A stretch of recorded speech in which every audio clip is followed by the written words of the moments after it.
एबे सरकारी कर्मचारी और पेंशनभोगी आसला बड़ खबर। तो केबेठू लागू एट पे कमिशन बा अष्टम वेतन कमिशन। तो केते दरमा वृद्धि पाइबो एने कोन बड़ खबर रही चलतु जानिबा।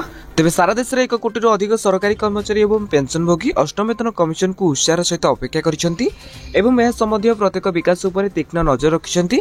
जदियो सरकार जनवरी 2025 अष्टम वेतन कमिशन गठन को अनुमोदन करथिले तथापि एपर्यंत सरकारी विज्ञप्ति जारी कर जाय नाही किबा कमिशन अध्यक्ष एवं सदस्य मानक नियुक्ति कर जाय नाही। तेबे अपेक्षा 1 कोटी कर्मचारी एवं पेंशनभोगी तेबे दीपावली सुधा गठन आशा कर जाउथिला किंतु केंद्र सरकार स्पष्ट कर दिछंती जे एई प्रसंग रे राज्य सरकार सहित घन आलोचना चलीछि। तेबे अर्थ राष्ट्र मंत्री पंकज चौधरी राज्यसभा रे कहिसेंती जे कमिशन संपर्क रे एपर्यंत विज्ञप्ति जारी कर जाय नाही तथापि से मध्ये कहिसेंती जे एपर्यंत चूड़ाती निष्पत्ति निया जाय नाही किंतु प्रस्तुति चलीछि। तेबे विज्ञप्ति जारी होवा मात्रे कमिशन अध्यक्ष एवं सदस्य मानक नियुक्ति दिया जिवो।